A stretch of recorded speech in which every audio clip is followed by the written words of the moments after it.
এসির নিচে থাকার পরেও বলে আল্লাহ আমাদের একটু বৃষ্টি দেও, অনেক গরম লাগতেছে। কিন্তু আমাদের যে গ্রাম অঞ্চলে যারা কৃষকরা আছে তারা মনে করে যে রোদে পুড়ে যেতেছে, তারপরেও বলে আল্লাহ আর কয়দিন রোদটা দেও, আমরা ধান টান শুকায় নিয়ে যাই। শহরের মেয়েরা গ্রামের ছেলেদের কেন বিয়ে করতে চায় না? এই একটা কারণে বিয়ে করতে চায় না। হাতে 700 টাকার একটা বাজারে ব্যাগ ধরাই দিছে, আমি বাজারে যাইতাম। এটা কিন্তু আমাদের সকালের পরিবেশ, ধান শুকানোর জন্য সবাই রেডি হয়ে গেছে। কালকে রাত্রে অনেক প্রচুর পরিমাণে বৃষ্টি হয়েছে, দেখেন নাড়ামরা সব ভিজে গেছে। আর আমাদের অনেক ধান শুকানোর বাকি আছে। আর এগুলাই দেখতে আইছি, দেখেন আমাদের এই ধানগুলো একদম নষ্ট হয়েছে, ভিজা পানি দিয়ে পুরোটাই ভিজা নষ্ট হয়ে গেছে। দেখেন পুরোটাই একদম ভিজে গেছে। আরেকটা কথা হচ্ছে, মানুষ যারা এসির নিচে থাকার পরেও বলে আল্লাহ আমাদের একটু বৃষ্টি দেও, অনেক গরম লাগতেছে।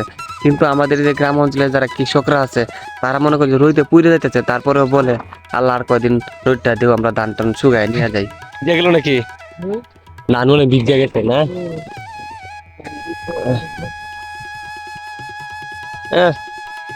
ধান ভিজে বসে দেয় জামা। এই খেরের কাজ করতে প্রচুর পরিমাণে কষ্ট হবে। কালকে বৃষ্টি হয়েছে, বৃষ্টির কারণে মনে করেন যে একদম খের বসে গেছে, পুরাটা আউলায় দেওয়া লাগবো। আর কই আউলায় দেবো, দেখেন কারো কত মানুষের খের। আর প্রত্যেকটা জায়গা লয়ে দেখছেন এই নটুবলা এই সবাই ধান বাস করে থয়ে দিছে। আর এইগুলা তো মনে করেন বাস করা কালকে সময় পাইছি না, কালকে বৃষ্টি শুরু হয়ে গেছে। আর এমনি বীজ আকারে দূরা মোড়া একদম আউলায় আছে, বীজ সব শেষ।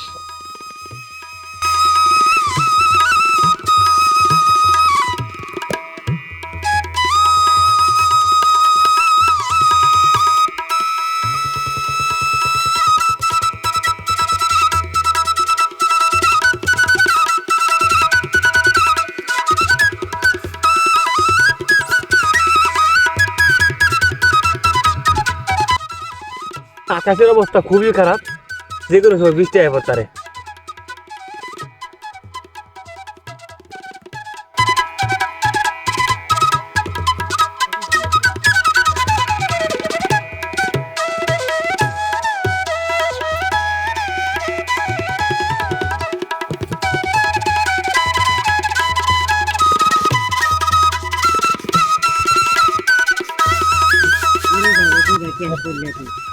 শহরের মেয়েরা গ্রামের ছেলেদের কেন বিয়ে করতে চায় না? এই একটা কারণে বিয়ে করতে চায় না। কি পরিমাণ কষ্ট করতে হয় তা আমি বুঝতেছি। অন্ধম বাড়ি হতেছে ধান মেলাইতে যায়, মনে হইতেছে তারপরে মনে হইতেছে যে আজকে বৃষ্টি হইব।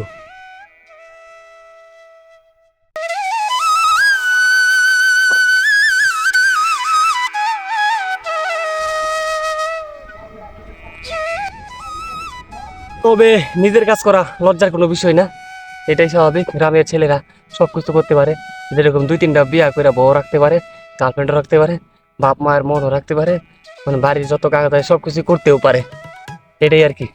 আর ধানের কাজ করতে করতে যায়রা পুরো হাঁপা নিয়ে গেছে।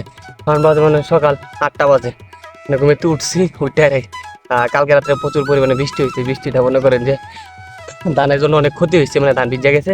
কারণ সকাল সকাল আইসি, নাড়াগুলাও মনে করেন যে রইতে শুকাইতে হইব, ধানগুলো রইতে শুকাইতে হইব। কালকে রাতের 12টা পর্যন্ত, মানে বৃষ্টি টিষ্টি হয়েছে, মানে সন্ধ্যার দিক দিয়ে মনে করেন যে ধান সিদ্ধ করছে। ধান তো পুরাই সিদ্ধ আরো বেশি হয়ে গেছে, মানে সিদ্ধ হইতে হইতে বেশি হয়ে গেছে।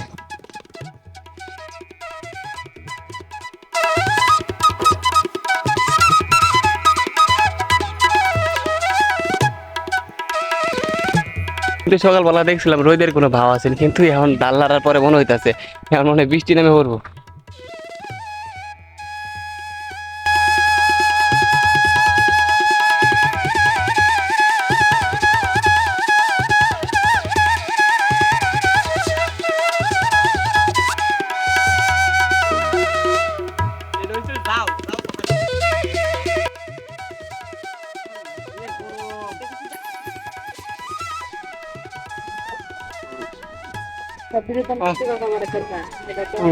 এদিকে বাকি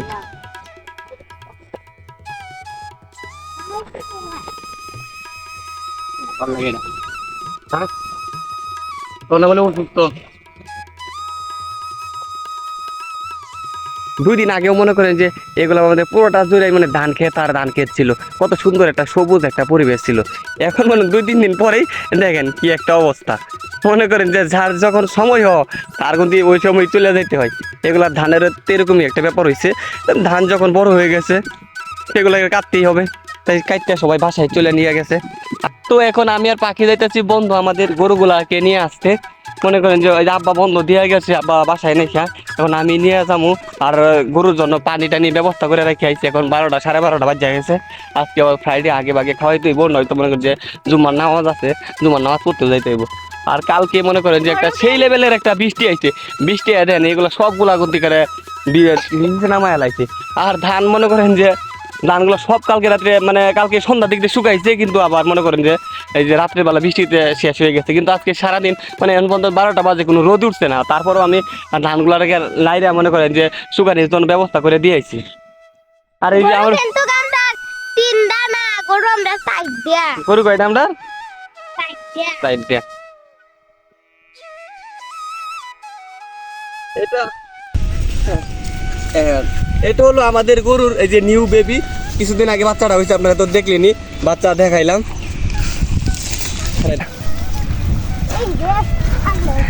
পাখি একটা গরুর একটা খুঁটি আঙ্গাইতে পারে না, এবারে কাজ করে ওরাইছে। পাখি এই ছোটো ছোটো মনে করেন যে এই যে এটা ফল হয়েছে, মানে জঙ্গলি গাছ আনাচে কানাচে হয়ে থাকে। পাখি বলতেছে এগুলা কি, কিন্তু আমরা ছোটোবেলা থেকে জানতাম, তখন ছোটোবেলা খেলাধুলা করতাম, এগুলারে বলতো কাওয়া বাঙ্গি, মানে এই যে কাওয়া খা এলে কাওয়া বাঙ্গি থাকে। এই যে এখানে আরো পাখিয়া গেছে অনেকগুলা, এই যে ভিতরে অনেক সুন্দর সুন্দর হয়ে পাখিয়া গেছে। এই যে দেখেন এটি মনে করেন যে পাখি আছে না, পাখি এগুলা খা।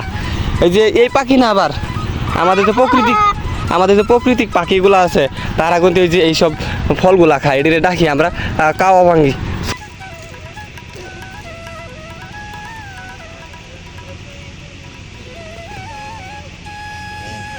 হ্যাঁ রেডি ভিডিও চালু।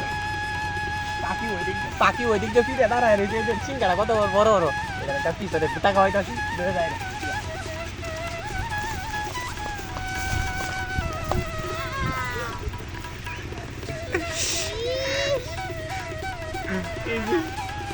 কেমন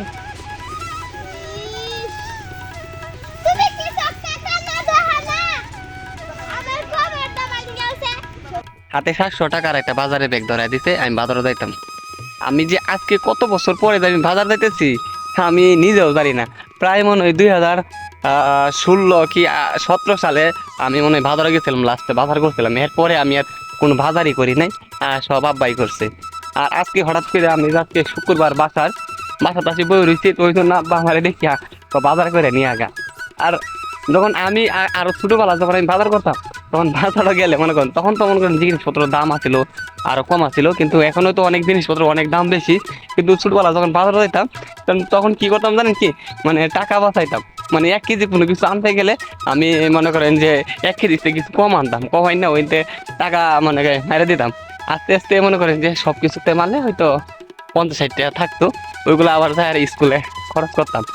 আর এটা হয়তো আমার মধ্যেই ছিল মনে হয়। আর আমার মতো আপনারা কি এরকম করতেন নাকি, যে বাজারে গেলে বাজার টাকা মাইরা দিতেন? এরকম কি করতেন নাকি আপনারা? আর যদি করেন তাহলে আপনারা কমেন্টে বললেন, হ্যাঁ আমিও করছি। আর বর্তমানে কি হয়েছে, যেমন 700 টাকা নিয়ে বাজারে যাওয়া, আর 700 টাকা নিয়ে বাজারে যাওয়া বর্তমানে কোনো কিছুই না। আপনি কয়েকটা জিনিস কিনতে যাবেন, দেখবেন বাজার করে আপনার টাকা শেষ। আগে একটা সময় 700 টাকা দেয় 2 ব্যাগ বইরাও বাজার আনলে টাকা থাকছে, কিন্তু মনে হয় আমাদের একটা ছোট একটা ব্যাগ নিয়ে যাইতেছি, এই ব্যাগটা হয়তো ভরতো না, নিচে পর্যন্ত থাকবো।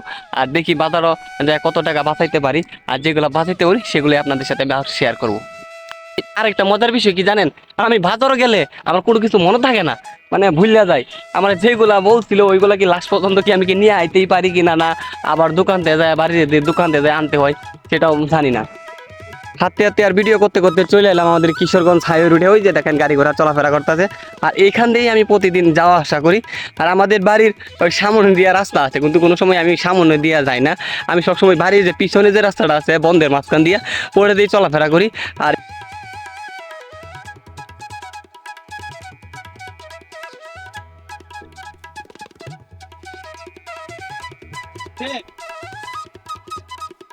আদা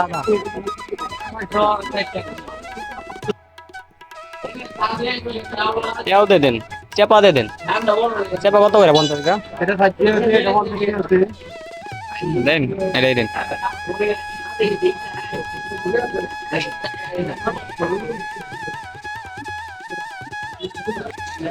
700 টাকা দিচ্ছে আমার বাজারের জন্য। বাজার শেষ করার পরে থেকে আমার পকেট থেকে 80 টাকা নাই কেন। পরে ভাবি নাই আমার পকেট থেকে ওদের টাকা হারায় যাইব। আর নিয়ে আইছি দেখেন 1000 টাকার মানে 700 টাকার বাজার দেখছেন কতটুক, মানে এটাই ছোট্ট একটা ব্যাগও ভরে নাই। 400 টাকার বাজার দিয়ে 480 টাকা, 480 টাকার বাজার দিয়ে আমার একটা ব্যাগও ভরে নাই। এই হলো একটা পরিবেশ। তো আমি আপনাদের সাথে একটা কথাই বলতে চাই, আর বাজার শেষ করার পরে আমার পকেট থেকে যে 80 টাকা শেষ হয়ে গেছে, এটা মনে করেন যে কত বছর পরে যে 80 টাকা শেষ হয়েছে। আর যখন আগে ছিলাম, ছোট ছিলাম, তখন কই যাস? হ্যাঁ, যখন ছোট ছিলাম তখন মনে করেন যে বাজার করার পরে পকেটে অনেকটি টাকা থাকতো। এখন বড় হয়ে গেছি, সব কিছু পরিবর্তন হইতেছে, দাম দরও বাড়ছে, তাই জন্য মনে করেন যে আমার পকেট থেকে 80 টাকা চলে গেছে। আজকের ভিডিওটা এই পর্যন্ত। যদি ভালো লাগে তাহলে লাইক, কমেন্ট, শেয়ার করবেন, পারলে এটা সাবস্ক্রাইব করে দিন।